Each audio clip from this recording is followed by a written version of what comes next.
You're fine. Everything's fine. Everything's fine. We're all fine here. How are you? Classic. Maybe the best line reading in movie history. It's pretty good. It's incredible. Who was that, chat? Yeah, who said that? Come on. Chat knows. Chat knows. Chat What's going on? We'll get in there, man. It's really green in here today. I was just saying, it's kind of weird. I'll fix it. It looks fine. Happy Friday, everybody. Zach and Matthew here for the Mythos weekly live stream. Feeling good. And it's an AMA live stream, which if you've not joined us before for one of these, usually means we ran out of ideas. Well, just nothing happened this week because we blew our load on the C++ yesterday or last week. Oh yeah, we got it here. Scooch over. Where is it? Where's that this way? This way? God, I always get the wrong. There it is. So we can talk about how awesome it is, but that was like it is awesome. That was the whole last week's show, So yeah, see, everybody knew it's Han Solo. It's great. I'm gonna change the color of the light. What are you looking at your phone? I'm changing the light. Oh, okay. It's very green. Let's see, what color do we want it? Blue. Blue? You want to go straight blue? I don't know. What are these? Purple? Let's go. Like people are asking good questions already. Let's get. We're gonna get in there. Let's get in there. Let's go. Kind of Austin yellows. Powell. Hey, Austin. Austin got a Novo from us. How long to get Tur Rock Studio Sig if ordered today? Well, we've got a bunch on order already because we've been selling those things like crazy. So check with us to see if maybe it's something that we've already placed an order for. A couple different versions. I think we have 4 or 5 on order right now. Something like that. Yeah, we have 5. Well, yeah, 5 non-customer orders. Non-customer orders. But usually right now, what's the Tur Rock lead time right now?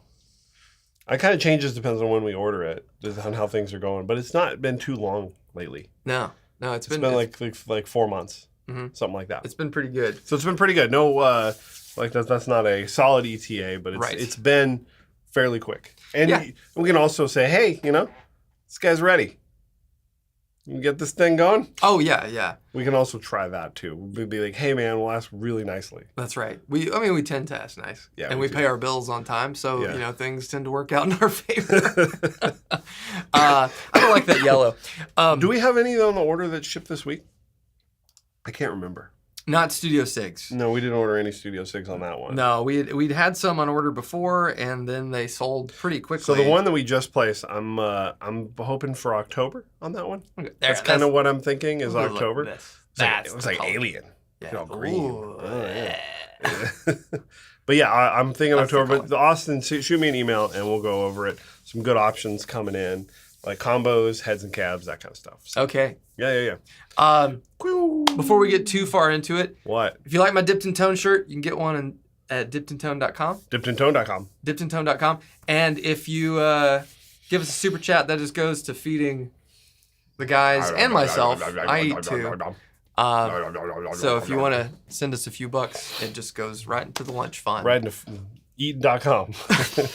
Don't Google that. Don't go to that. How often do you just straight Google like weird stuff like that? More often than you'd think. Yeah, because you want to see if the URL's taken. Yeah, because I'll buy it. Yeah, you'll buy it. I'm a notorious URL purchaser. Let's see here. There's a good question about how much string cheese I consume. Oh, let's hit this one from SB. You don't want to do that one? No, that's a good one. That's a good one. What about my shirt? Your shirt. Twin Pikes, baby. Your shirt is from our friends at Music Valley Archive. If you see a shirt like this, because recently they found out that a lot of people are reselling their designs, don't buy it from anyone other than Music Valley Archive. They're great. They're terrific. They're our friends. Great people. They make great stuff. Yeah, so musicvalleyarchive.com. Yes. My question would be, is a Super Strat HH with a Floyd more versatile than a Nashville Telly? They're two different. And the thing that I have come to understand about versatility, it's not about the guitar, it's about you. So what makes you play in the most versatile way? That is the best guitar for you and the most versatile guitar. I think every guitar is incredibly versatile if you can, switch up styles and learn all kinds of different techniques. Yeah. It's all about your right hand. Yeah. And your left hand. Yeah. And your right hand. And your center hand and your backwards hand. But yeah, I think like you could take a single P90 dog ear pickup guitar, and that could be versatile if you can manipulate it. Mm-hmm. Or every guitar sounds exactly the same if you have stone hands like me. Stone hands. Stone hands. Yeah. Ooh, Neil. Neil. Kind of a subjective question, but I'm curious. How do you like to dial in a single tone that works for all different pickup positions of a dual humbucker guitar? I tend to dial in a tone I like for the neck humbucker and the middle position. End up not liking the bridge sound. So yeah, that's a great question. Because I know when you're testing stuff, a lot of times you're like, testing it out, and you're like, oh, the bridge sounds pretty good. Neck maybe a little woofy, or back the other side. Mm-hmm. Like, what do you do in those situations? I'd blame the guitar. So you think if you can't get it right, then it's the guitar's fault? Kind of, because I feel like a good amp should be able to work with all positions. Like, now granted, there are exceptions. Like, you get your Strat neck tone dialed in, you click down your bridge, it's gonna be bright. But yeah.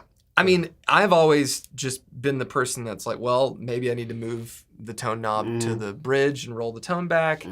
I've never been one to think that an amp can only do one or the other. I feel like you just kind of set it neutral to where it functions for everything, and then maybe it's a matter of balancing the height of your pickups, or that's what I was gonna say. Knobs. Like, I would say, like, I encountered that the most when I had my original McCarty pickups in the PRS McCarty. There was very muddy on the neck and bright on the bridge, depending on which way I was going. And at that point, I think that's when I would say, hey, you need a different set of pickups for you, because I think that you should be able to dial it in and make it work.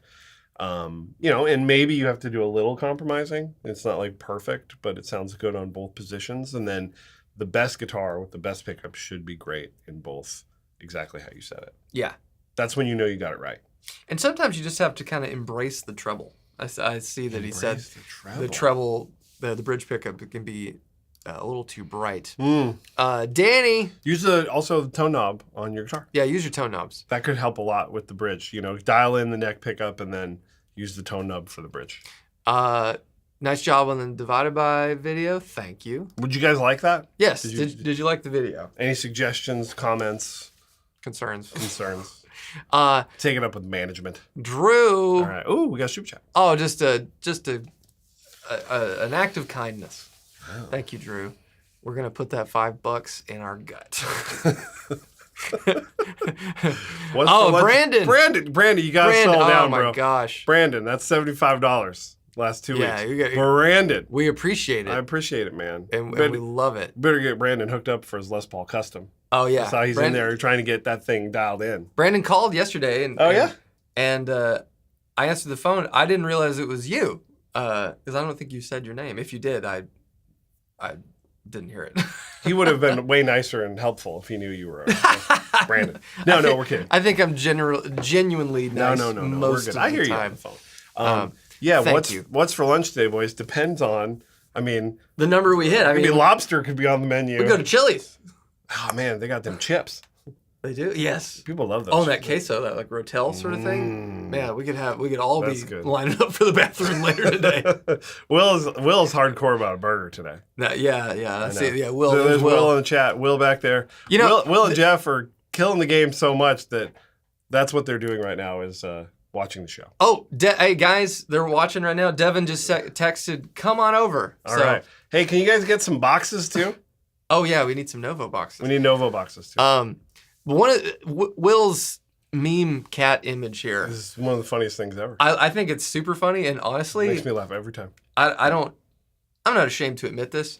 When Matthew said, "Oh, he's got the cat meme as his like email," that was like 75% of the reason why we hired him. Is that what you're saying? A little bit. Because we're like, okay, I think we're gonna like Will. One of the most important things about when you get a job, especially a job like this, you got to pass the vibe check. And does Will pass the vibe check? Will passes the vibe check. Yeah. He's like a young James Spader. He's one of those vibes. Yeah, okay. Blacklist, baby. Stargate. Oh, man. Secretary? Yeah. Did you ever see that? No. I've seen Stargate. You should see Secretary. That's really good. John Beck. Thoughts on the Clapton cut Explorers? Recently got an age 58 in Lubbock. It's my first Explorer. What you like it, don't you? I think it's really cool. Okay. I'm into it. I'll pull it up. Somebody out there people don't makes know what it looks replicas of that, right? There's a brand out there that I think does that, and I actually think they're pretty cool. So I don't like it because I'm such a fan of the actual like Explorer shape, and I think this is just like a little too weird. Let's see here. The Clapton cut. So, yeah, the Clapton cut, if you're not familiar, is... Sorry. Oh, my God, there's so many. What are you doing, dude? I'm trying to get this window away. Man, these guys crack me up. They always have the shot at the pool. The guitar dude. They're very nice. I bought a guitar from them in the past. That's a Clapton cut Explorer. We're basically... The lower part of the Explorer is chopped off. And what does that do for the tone? I don't know, probably nothing, but it makes it faster. It makes it smaller. I don't like it. I dig it. I say it's too weird. Your brain don't like it. Yeah, I see it and I go, oh, that's wrong. Burger. Let's see. Pick up high. Yeah, whenever you put in your questions, type @Mythos Pedals. So we can see it. And it'll highlight it. The sound of Zach typing on his keyboard is very satisfying. Yes. It is. And by the way, I got, at the behest of some of my YouTube friends, some new plugins. And hopefully this is sounding even better than it normally does because I got a new plugin that should get rid of all the noise. There's no noise in here right now, but... here's hoping that everything that we do from now on sounds a little better. Great. Which is great. All right, who got a question here? Right here? Read that one? Okay. Ooh. Looking for a relatively small board on my next rig revision. Other than the Pedal Train Junior, do you guys have any recommendations in that approximate size of brands of pedalboard? What's good? The D'Addario? I never say it right. D'Addario. The expandable board is pretty neat. That's kind of cool. The mono boards are really nice. Yeah, they are nice. I'm not a big fan of like flat boards that you have to route all your cables on top. Yeah, I like tucking them under. So many good jokes there. Not gonna touch it. Not gonna touch it. Yeah, I mean, you're not a fan of tucking. Okay. No. No, I have like I don't mind. I've got like the small. Is that a Pedal Train Junior? Like the small flat one? I've got that one for my small board. Is it angled or? No. It's just completely flat. So that's probably a Metro or a Nano. I've got that one where I've got a big puffed on it, and then I've got like my slow Loris and an Airlane Drive, and then a Meteore, and that's like kind of my small like raunchy board that I've got, and I don't mind it. You know, you can still because it's got the speed holes. You know, the great. What do you? What?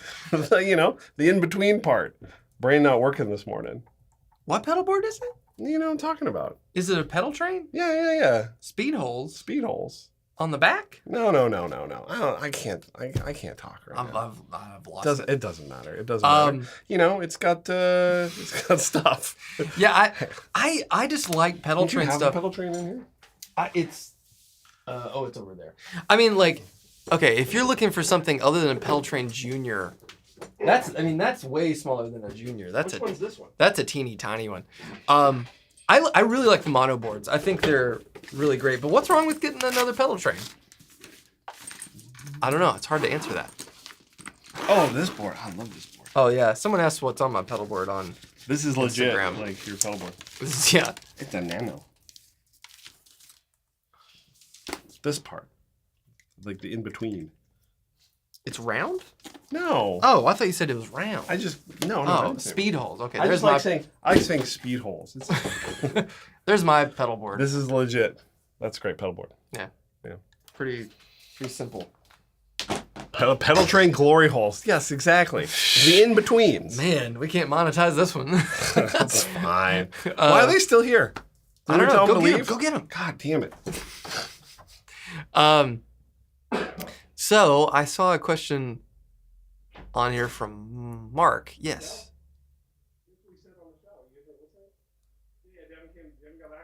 Here we go. Mark, what do you think of the ES-135 you have in stock?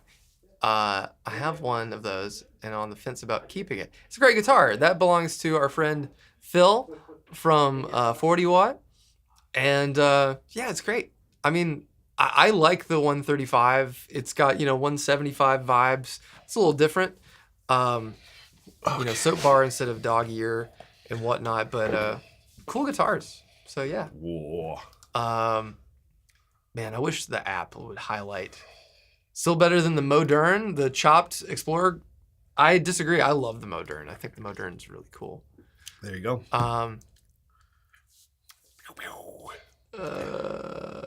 Here we go. New EF86 pedal making the rounds. What is it? Thoughts on tube pedals, and would Mythos ever make one? Meh and no.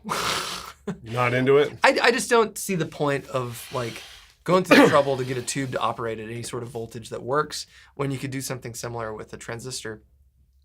And I understand, and I know it sounds different and there's value to it, but at the same time, if you really need all that tube goodness, just turn your amp up or get a better amp instead of trying to rely on pedals to do all the heavy lifting. If you need something to add tube character to your sound, that means it's lacking to begin with. My dad said the word I was looking for was slats. Slats, yeah. Sometimes the word's not there. Bye. What are they saying? Hey, get out of here. Just talking trash. Slats. Thanks, Dad. Slats. The bad guitarist. What plugins are you using for noise reduction? My shotgun picks up way too much background noise. Can we take a deep dive into plugins right now? My plugin situation and how it works? If the people want to hear about it, then I'm good. I mean, you just said I need to stop breathing so heavy. Me? No, me. Every time we shoot a video, we're doing a reel and it's an iPhone video. I got the dad heavy breathing going on, and I'm like, that thing picks up everything. I'm like, I'm not that out of shape. So let's see if I can. Slat Gap. Slat Gap's a good band name. So definitely British. I don't know if I can even easily share this. I'm gonna try. Current application. Point. Aha. Ooh. So can I click this? You can click whatever you want, dog. There it is. Okay. Oh my God. So this is what I got. So this is C-Vox C-Suite. Now check it out. Whoa. So if we don't make any noise,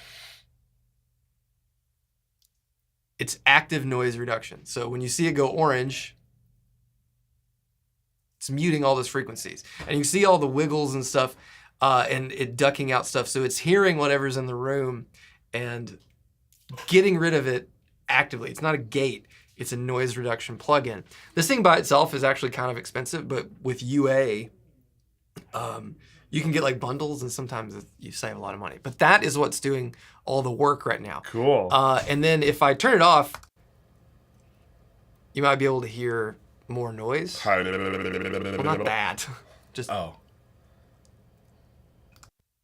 on dumps it out. Cool.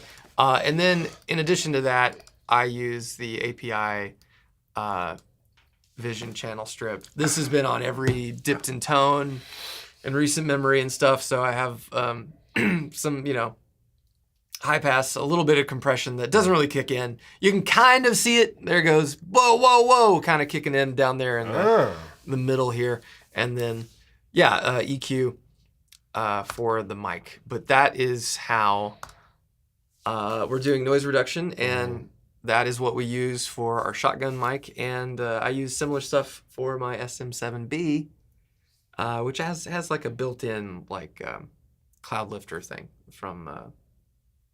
I can't remember the brand, but anyway, okay. Yeah. Me want another Tur Rock, Captain too. Sexy. Me too, Captain Sexy 90. Well, go to highvoltageguitars.com. We still have a few, and then we got a boatload. Just a whole pile of loads of boats filled with Tur Rocks coming our way. Yeah, hopefully be here heading next down week. the Cumberland. Yeah, let's go. The Cumberland is bringing it down like a ferry.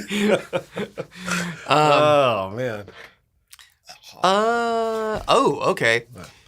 So I use a chupacabra as my main tone and a tube screamer to boost it. Oh, yeah.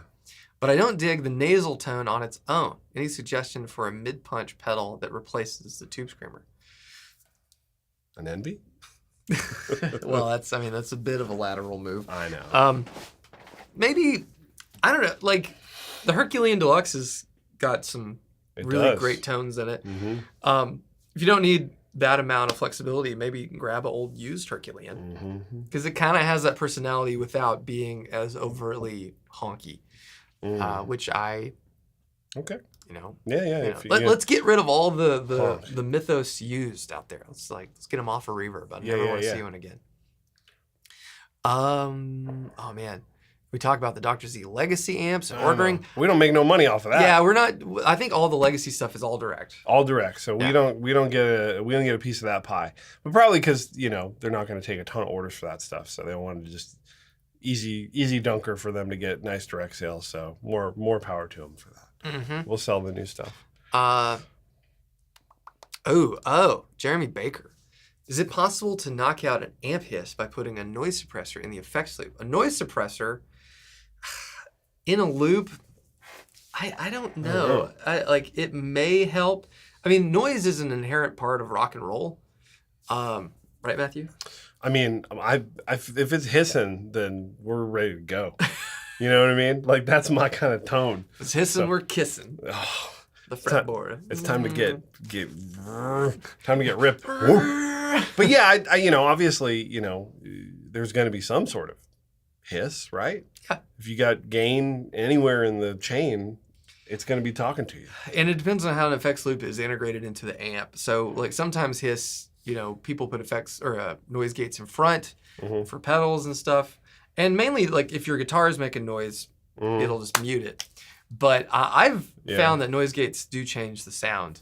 So, and not always in a bad way, but it does change it. So, that's something you have to experiment with. The question with is, like, what do you want? Is it just annoying to you? Or are you recording? Like, what are you trying to actually do? Like why do you want to get rid of the noise? If it's just bothers you? Someone asked if Billy Gibbons was ever into the Moern, and the answer is yes. How much?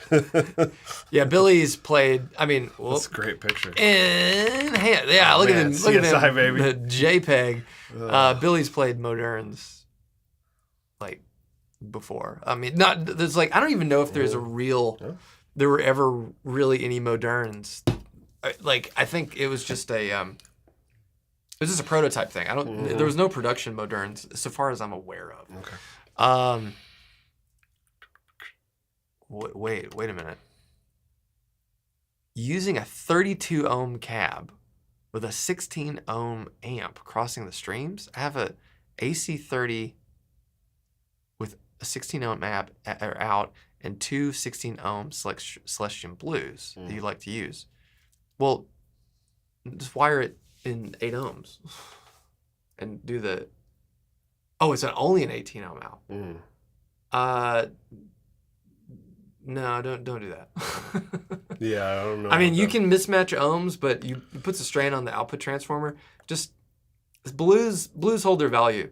Sell the blues, get 2 8 ohm blues, and wire it in 16. There you go.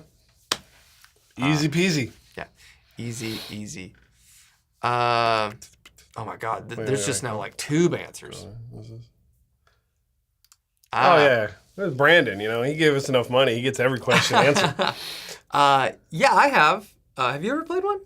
A Masterbuilt? No. I don't think I've ever played a Masterbuilt. Mm-hmm. Yeah, I've played some. I've played, I played one of the black ones, the John Mayer replicas. Okay. That was a Masterbuilt. I think John Cruz made those. Cool. Before he went off the deep end, right?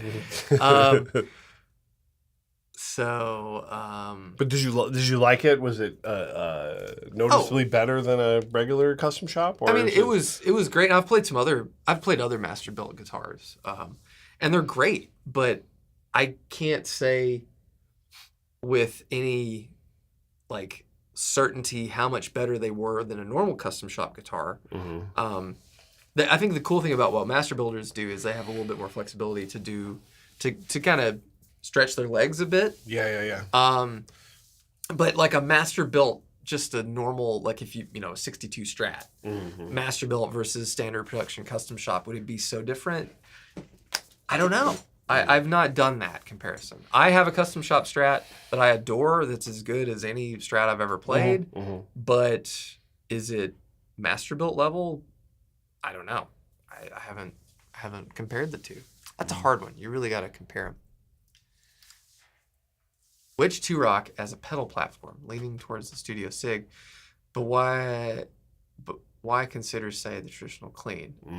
I mean, I think this is always a fun question because really what it devolves into is what do you mean by pedal platform? Because I think every amp ever made is a pedal platform because you can plug into it and use a pedal in front of it. It just depends on, do you want, like, how clean do you want it? Yeah. If that's because usually that's what people mean. Yes. Is they want a great clean tone and then they're going to use pedals for the dirt. So it's like, how clean do you actually want it? Because the traditional clean is clean. I mean, but it sounds awesome. It's not even that clean in comparison to like the Silver Sterling Signature, which is, I think, more clean. That is correct. So it totally depends on what you're trying to do and how you define a pedal platform. Do you want push at all? Do you want, what features are you looking for? Yeah, like, do you need reverb? Like those sort of things. Because the Burnside sounds great with some pedals into it. Like a little reverb and tremolo and pedal. There's no master on that thing. No master. So you're not going to get that thing that cooking. Yeah. But yeah, we'll talk. I know Austin will talk on the phone or email about Tur Rock stuff, but that's really what we're thinking is like when people say pedal platform, like you just want a jazz chorus, Wow. as clean as you can get it, and then hit it with pedals, like how it's like how pushed you want it. What are the other features you're looking for, and then. I think people everyone's definition of pedal platform is going to be slightly different. So it's just personal. Like, what are you looking for? I mean, for all the Tur Rock amps that I've played, that I would say like take pedals the best, maybe. Okay. I mean, the Studio Sig eats pedals alive. It loves it. I don't know. It's one of those things. Unless you're using something that's a wild effect, especially overdrives and stuff, they just sound really natural. And the traditional clean does too, but the traditional clean is, I mean, it's loud and powerful, and it just depends on what you need from your amp ultimately. I don't know if you said, hey, you can only use pedals for drive. What amp would you buy? Probably the traditional clean. Yeah, because I don't. The traditional cleans are so astonishingly good and fun to play. I think that the way I would describe it is that they're very interesting and complex for being as clean as they are. Like it's like wild to me that they have so much sort of depth to them. Where a lot of cleans are just kind of like I'm waiting to put something on it. Yeah. Even if it's just a little bit, and maybe it's like again everyone's definition of what clean is, but. You can get the Studio Sig a little cooking, and that's maybe something that you might. It's an option that you might want. Where getting that traditional clean is not going to go anywhere with that. You need pedals. Yeah. Any experience with vintage Fender cabs? 1960s 2x12 blonde in my area for killer price, and I'm tempted. They're okay. I think they pair well with the amps for that sound. I have never been too blown away by vintage Fender cabinets. Okay. They're either too dang big, speakers are underpowered, or I don't know. I would. There's a reason why they're cheap. Yeah. Just use a 4-cable method on your gate. Oh man. Oh. Dormant. Nearly 30 minutes in. Talk. Mark II C++. We thought everybody we got enough of that last week. But we have it. And so what is your initial review of the amplifier? Well, Dormant asked what was the first thing we played on it. The first thing I played was Through the Never. How did that come? That just popped out. The tone was just like, oh, that kind of. I think it's an inspired choice because it's a great riff. It's a great riff. And it's great tone. And, it's not obvious. You didn't go straight to puppets or battery. You went Through the Never, which is really cool. We pulled up the Fleming Rasmussen settings for battery and dialed it in. And we're like, that's not enough gain. You turn the gain up, and it sounded just like battery. It really was remarkable how quickly we got it there.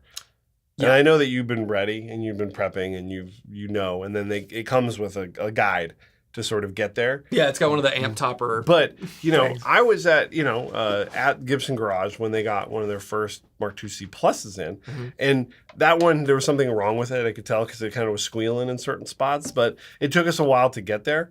But that was instantaneous. Yeah. It was awesome.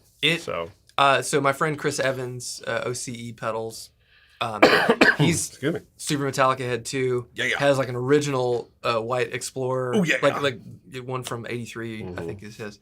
And he has the Mark II C Plus, and he got the Puppet Master EQ, the aPAF replica. Mm-hmm. And he said you do the battery thing like Fleming has, but then when you put the EQ in the mix, because it adds gain, he said it's instant.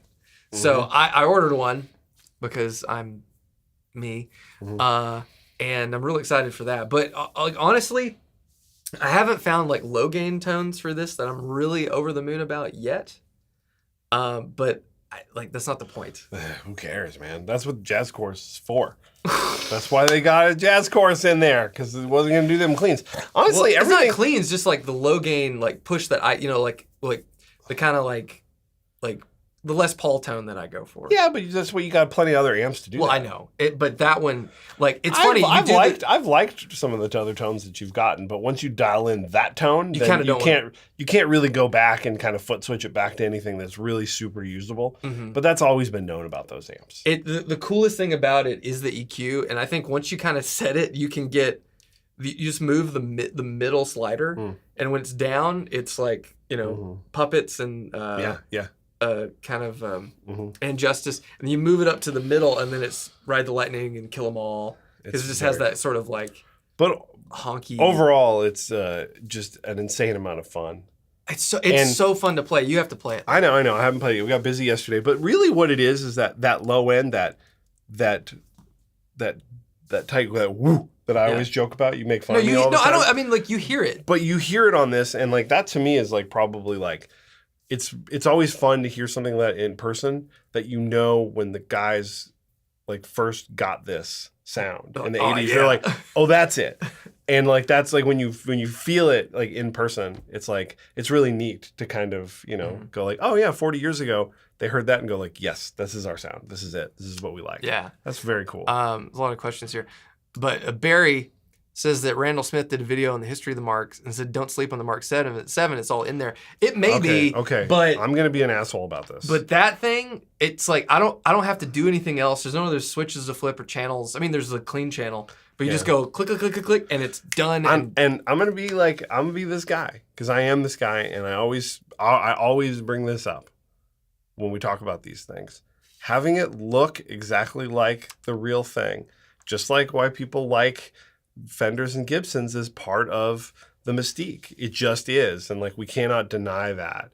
And when you see that amp head and it looks like that, and you've seen it on the rack in recording studios and on stage with Metallica, like that's it. You can't deny the alchemy of like how all that works with your brain. It's just part of it. Yeah. And it's like why people still buy the guitars they do. You have to feel cool and look cool.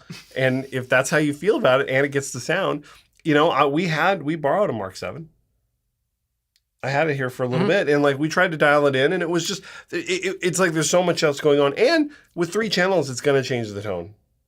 Well, the thing about the Mark 7 that it doesn't have, that this has, is, I mean, it has the EQ, it has all the basic knobs, but like this thing has all the little pull shift and all that stuff. And all the brights for like there's a bright for the clean, there's a bright for the lead, and both of those are pulled to get the Metallica sound. And like the Mark 7 we messed with it and just couldn't get happy with it. No, we couldn't get there, but this was there right away. I mean, less than a minute. It was like 90 seconds. Less than a minute. Well, yeah. But yeah, I think it's okay to admit that and not deny that, like, if you hand somebody a PRS or a Parker Fly and say it could be the best sounding guitar they've ever played, and they're like, yeah, but I don't feel cool playing this. That's a legit. Let's go to the speaker cabinet question. This one, okay, from Neil. And there was people earlier asking about this, so We'll dial in. Oh, so someone was asking about choosing a 15 with the Tur Rock or just a 15 in general. So Matthew, why did you go with a 15 instead of a 12-inch speaker? Well, I knew that like part of it was that since I play a baritone, and I knew that a baritone would sound really good with it, and I tried a baritone on a 215 at Carlos's house, which was basically massaging your feet while you played it. And Jeff was there. But also, I did plug in the Vintage Deluxe head, the 35-watt one, to every single cabinet. Because we had at one point, we had a 112, a 212, a 310, and a 115 here, all Tur Rocks, which was amazing. And Pops was here, and we played through all of them, and we both decided that the 15, I sounded best. For you. For me. Yeah. And I think what it does for me is that I'm an aggressive player and I play hard, and I think the 15 helps round me out a little bit versus it can get a little like when I played the 212, it was a little spiky. You know, it was a little bit too direct. It was a little bit like I liked the 15 because I felt like it kind of, you know, gave me a response. I like it a little flabbier. I know that sounds like a bad word, but it's like the way I like it. Matthew likes a lot of sag. I do. And I do. Like a loose bottom. Guilty as charged. And so, like, it really works for me. And also, like, how loud I like to play and how heavy I am with my hand. With a 115, you can be in the room with me a little bit easier than a 212. Matthew is genuinely one of the loudest guitarists I've ever... Like, and not from the amp. And the 310 was close. But I think those were the two choices for me, and I ended up with the 115. And it really works for the way I play. The 310 has a different nasal... It has a different mid-range quality to it. Yeah. Which I liked, but I can get that with some of the EQ settings I have on the HX1 that I use, especially with the baritone. Yeah. I have a setup with a cocked wah thing where I've got a very specific frequency that I put in. Big puffed, that, baritone, and it's just absolute madness. Well, to piggyback... And for your question, like for you, you got it with the 115, but you actually think you like it better with the 12s. I do. I think I like it better with the 212. Because I love Fender Pros, but after having it, I'm like, I think I just need the tighter sound. But to piggyback off all this, Jordan said, I've always owned combos. If I wanted to buy a cabinet, 1x12, 2x12, to use with the heads, where do you recommend I start? I would start with a 2x12. I would get just a nice... maybe go to Avatar. I've had an Avatar 212 forever. I've had multiple Avatars. Yeah, awesome. Get an Avatar cab loaded with some. I mean, I think my favorite combo in an Avatar cab is the G12H30 and a greenback. I think that pair is enough power for most situations, and it sounds really good. Yours has a Vintage 30 and a G12H30? Yeah, it was replicate the Z Best cab. Yeah. Because I bought it with a Carmen, and I'm like, ugh, I got to use Carmen for a good deal. I wanted to get a cabinet. Getting the whole deal was just going to be too much. So. Yeah.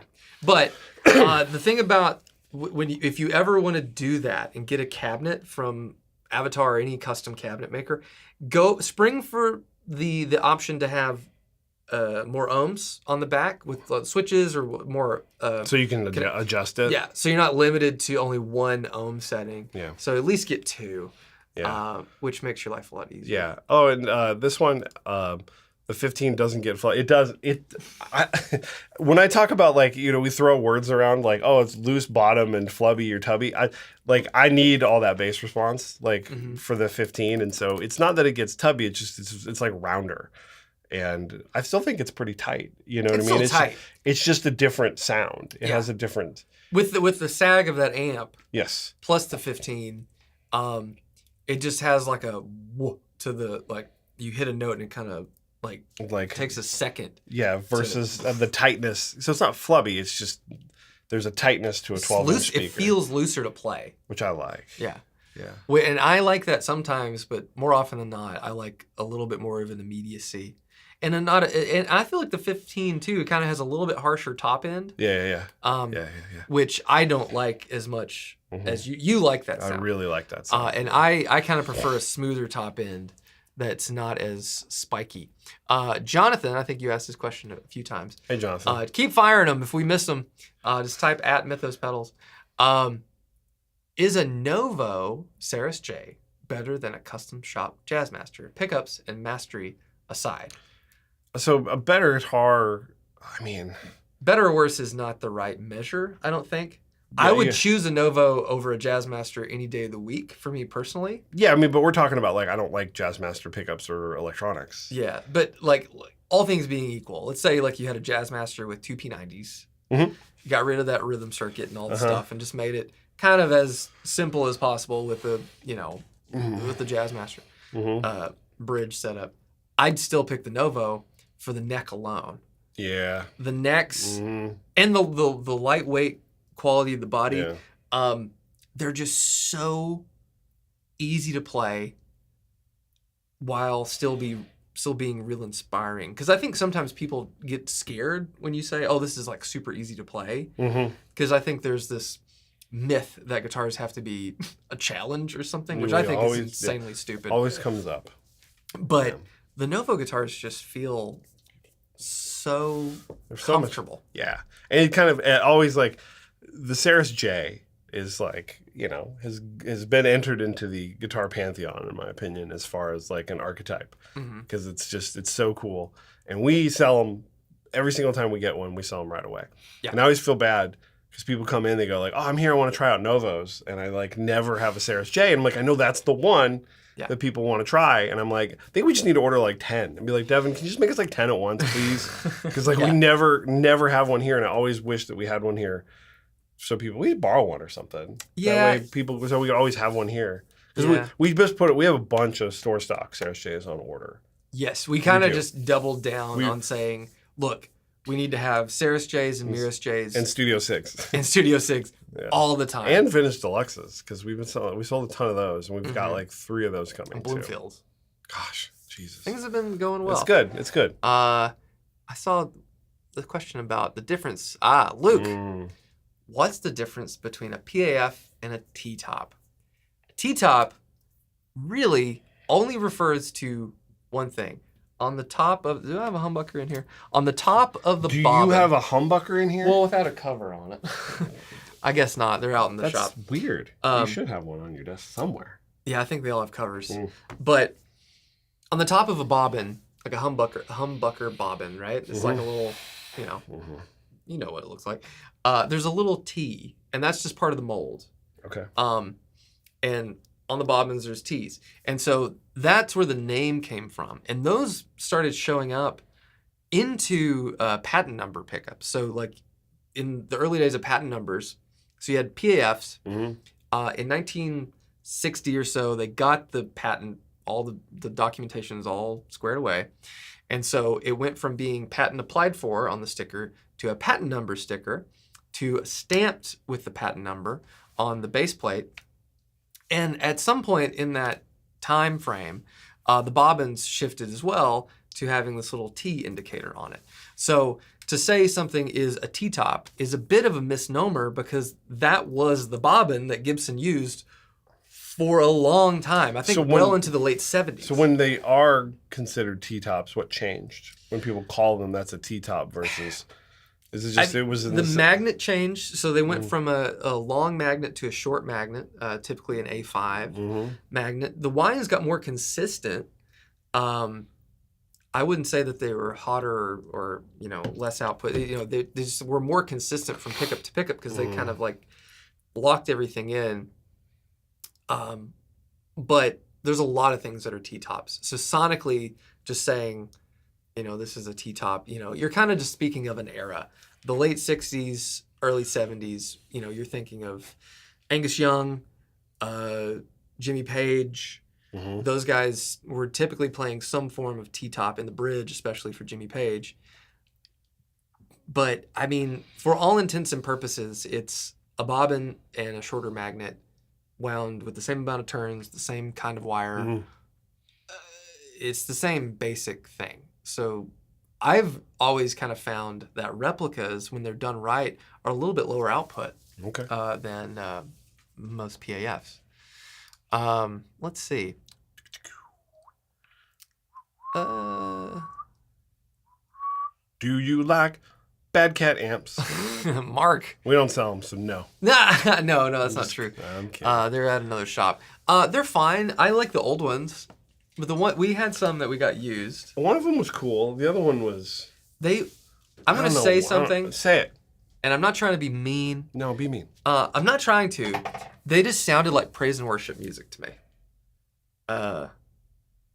And for, good or bad, like that's just, it had that. What does praise and worship music sound to you? Well, the reverb. It was the reverb. The reverb was very... It's digital. Mm-hmm. And in the current newer production ones. And it was like super big and huge. But even the distortion, just like anytime I hear clips of bands playing praise and worship music, if like it comes across my stream, because that is not something that I'm into. You're not kicking that in here? No, there's no CCM. Maybe some EDM. Oh. Yeah, Matthew all the time is like, what's going on in there? It's like, boom, zap, boom, zap, boom, zap, boom, zap. Zach listens to electronica version of, electronica version, because all the 16-bit video game music was electronic. But yes, that versions of, it's just Chrono Trigger right now. Yeah, I listen to a lot of different kinds of music, but I don't listen to that. But I do find that those amps kind of have, they just sound like that to me. Whatever that is. And some people are really into that sort of vibe. And I don't click with it.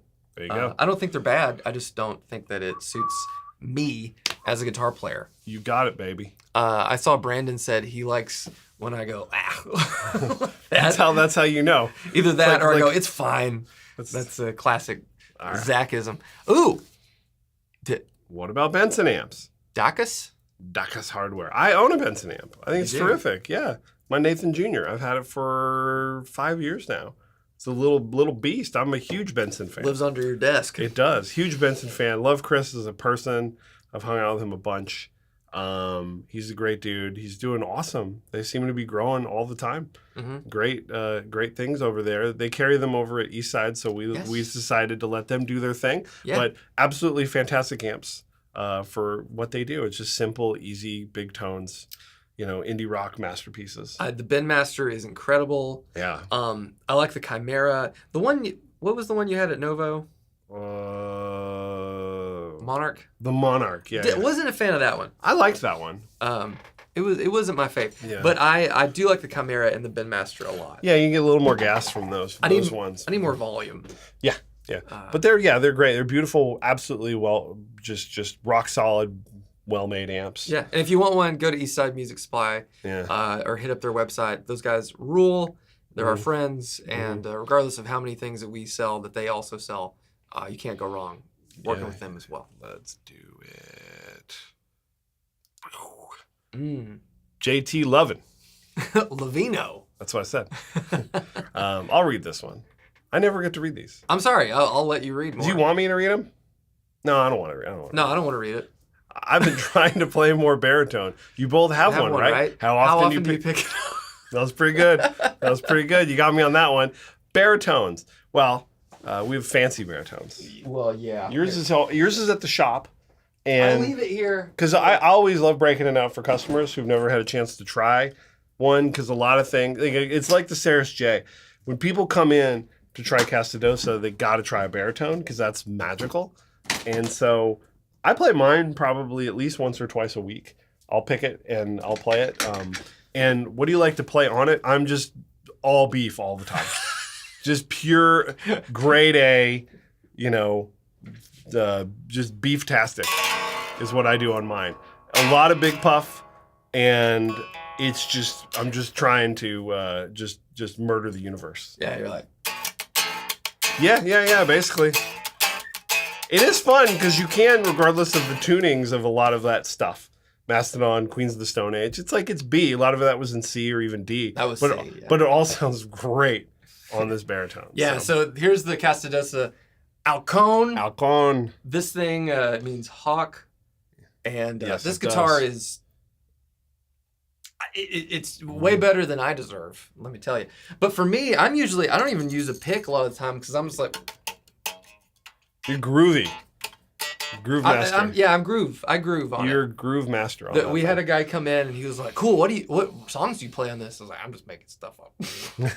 I don't play." I do write a lot of riffs on mine. Like Yeah. it's for bringing the heavy riffs. But I've done a lot of different stuff on there. It sounds really good. I mean, it's like you crank the reverb and the tremolo on the Vintage Deluxe, and it's just dynamite even without any gain on it. So Carlos's guitars, especially the baritones, I think might be some of the most inspiring instruments I've ever played. yeah, and I really think the big key to those is that he put the work in to get the pickups right. Yeah. And I think that's like, and he said this, he thought it was an underrepresented guitar style because people weren't making nice ones. It was a utility guitar.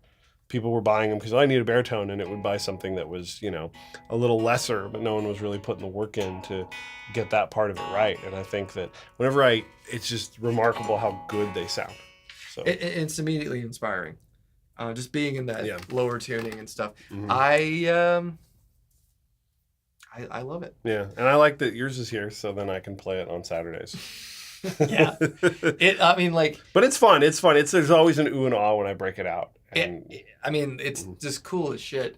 we have one on order for a customer right now that ordered the exact same guitar but with the mastery. Yeah. And that should be here anytime.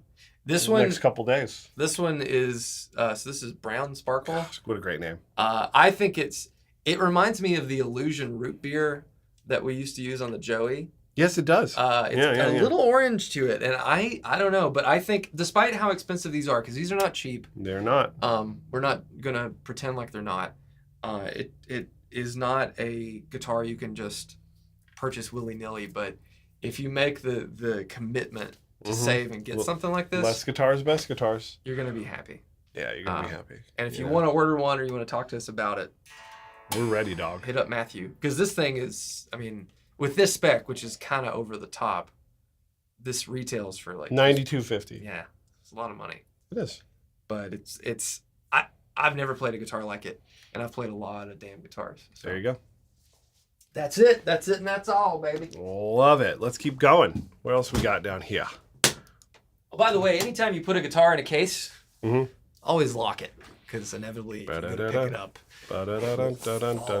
Jared. What games we gaming? You guys gaming these days? You know what I'm playing. Come on. Same thing. You know what I'm playing. We play a lot of Batro as a team. I love Batro. Whenever my wife sees me holding my phone like this, she knows it's Batro time.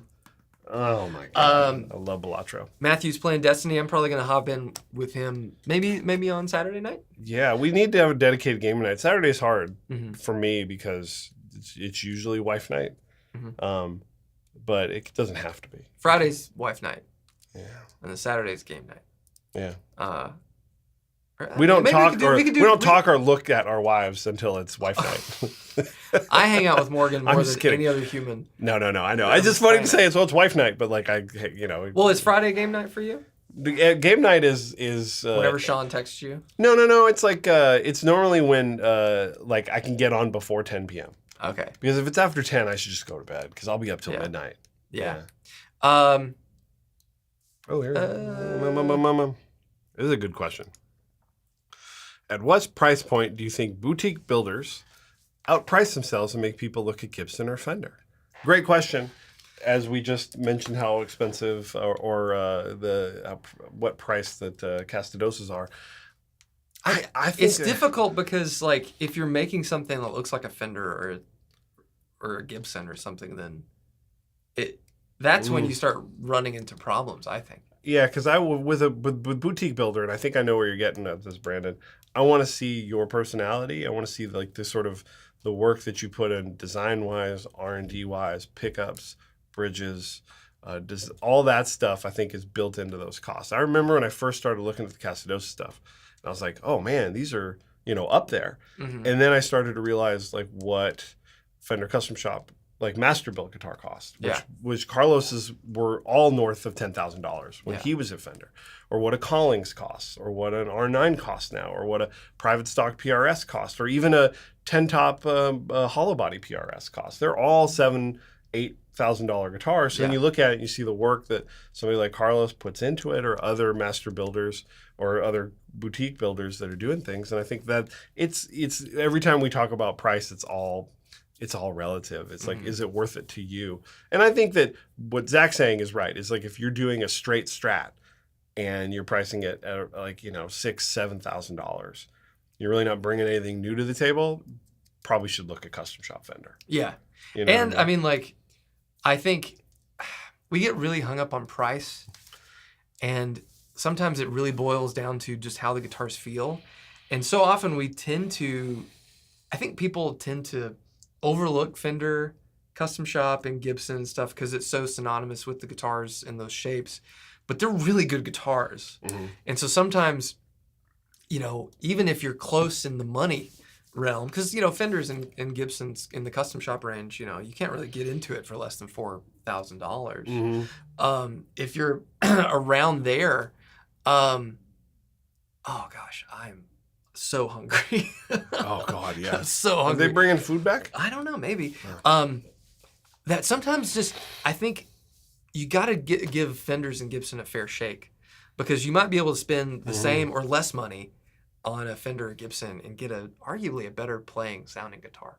Yeah. So, but also, as I was talking about with the Mark II C++ earlier, how much do you vibe with it? It's still got to be, because part of the magic of getting a good custom shop Strat or Gibson is the fact that that's the magic that you're looking for. And if the quality's there and it's doing it, the price is right, then that's the way to go. Price is right. Versus something else. So the price is wrong. The price is wrong. Speaking of that, I got to do Diptonone. You do, yeah. Here in just like 2 minutes. So I'm going to settle it up. Thanks for watching, guys. Keep firing off questions in the comment section. Yeah, dude. And we try to get in there and read them, as long as you're not a dick. Dang. No one watching this is going to leave dickish comments. Some dickish shitty comment. Maybe. Yeah, I've had some good ones lately. Sometimes I delete them. There was one guy on Diptonone that I always tell you not to delete them. Was being a real cock, and I commented back. I said you let the good people come in there and harass them. I not harass them, but you know what I mean. I commented back on a guy on Dipt, and then I went to see if he responded, because it's like you just you have that feedback. You're like, and he deleted his comment, and I was like, yeah, take that. There you go, dork. All right, everybody. Don't forget, go to highvoltageguitars.com. You can enter to win a Fano PX6. When's that end? That ends August 1st, I believe. It should be next week, next Friday. Oh, wow. And go to mythospedals.com. Look at all the stuff we're doing. Don't forget to subscribe to the newsletters. We've got some really cool stuff happening. We got prototypes and art that we got a big release coming up. Big release. We're very excited about. Go watch the high voltage video if you haven't yet. The Divided by Jert. Yeah, the JRT. I'm going to be doing more of more videos like that. What do you guys want next? Yeah. What do you guys want next? Leave us a comment in the comments, not in the chat, but in the comments. Which one? What sort of demo videos you want from High Voltage, and for Mythos pedals? What kind of videos you'd like to see? Not just modding another Les Paul. Something interesting and exciting for you guys. All right. Me eat food now. Bye. Go. Bye. See you. Food now. Thank you. Eat.